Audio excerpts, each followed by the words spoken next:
Bonjour à tous. Bonjour. On vous retrouve aujourd'hui pour les tops et flops de novembre et on va commencer, une fois n'est pas coutume, avec un dessin animé.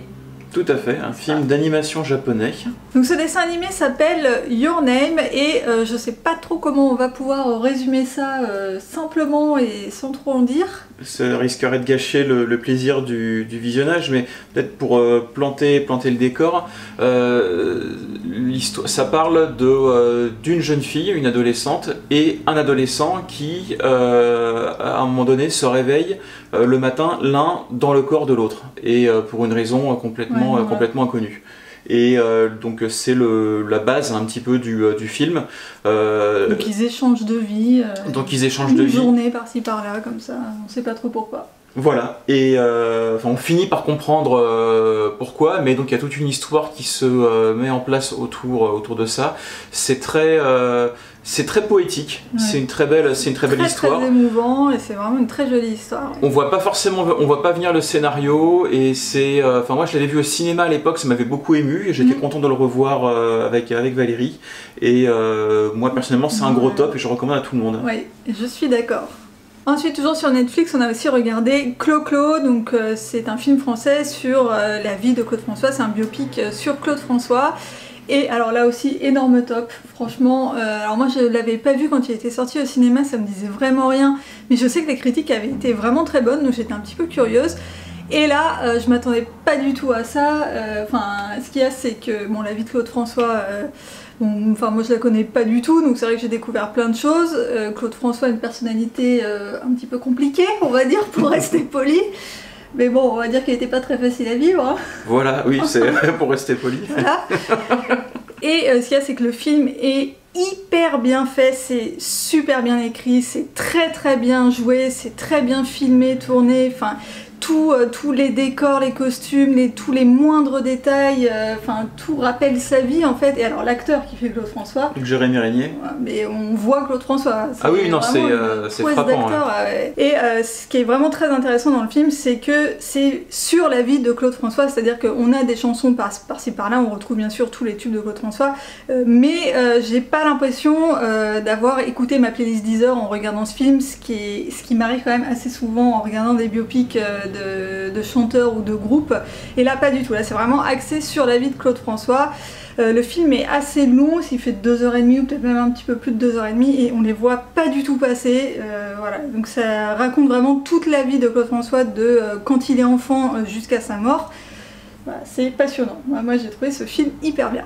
Ah bah moi aussi.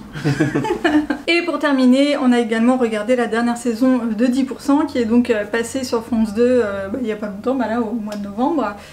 Et c'est la dernière saison qui marque la fin de la série, malheureusement, parce que franchement cette série est hyper drôle. Donc je crois qu'on vous en a déjà parlé dans un précédent top et flop. Je sais pas si t'étais là dans ce précédent top et flop. Je sais plus. Mais bon, moi je sais que j'en ai déjà parlé dans un précédent top et flop.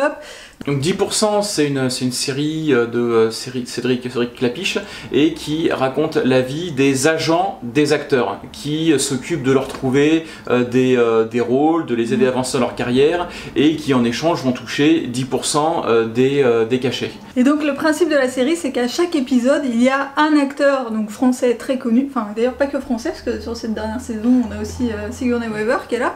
Mais bon, et donc on a un acteur qui vient jouer son propre rôle, mais qui vient jouer en fait un caractère qui est pas son caractère à lui forcément.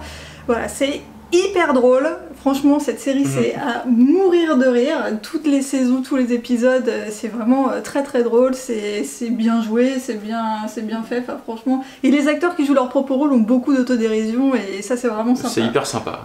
Ensuite, on va passer rapidement, mais on s'est fait une petite session Will Smith avec les 3 Men in Black et les 2 Bad Boys. Bon, c'est toujours un plaisir de les revoir. Du coup, les 2 premiers Bad Boys, puisqu'il y a un 3. Ah, il y a un 3 ? Oui. Ah bon ? Bah oui. Qui est sorti genre il y a 1 an ou 2.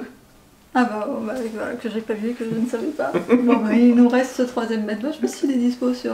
Bon, on regardera. Sur les plateformes, on regardera. Et donc, c'est des films qui sont ultra connus, que vous avez d'ailleurs certainement vus, et je sais pas trop si c'est la peine de s'étendre dans ces top et flop. Donc du coup, c'est tout pour cette fois-ci. Donc c'était pas les top et flops, c'était les tops sans flop, hein, on peut dire ça. Voilà. Comme d'habitude, dites-nous dans les commentaires quels sont vos top et flops du moment, et puis voilà, c'est tout pour aujourd'hui. Et ah non, si, je voulais quand même te demander où on en était.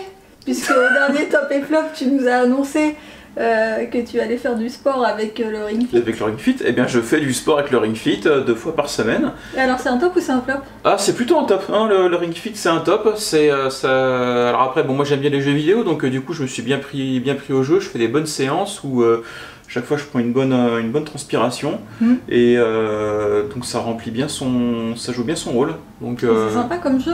ouais, c'est sympa. Non, bah après ça révolutionne pas le jeu vidéo, mais ça non, donne, mais bon, c'est un bon prétexte à faire de l'exercice et non, c'est agréable, c'est sympa. Bon bah voilà. Du coup cette fois c'est tout. Voilà, cette fois-ci c'est tout.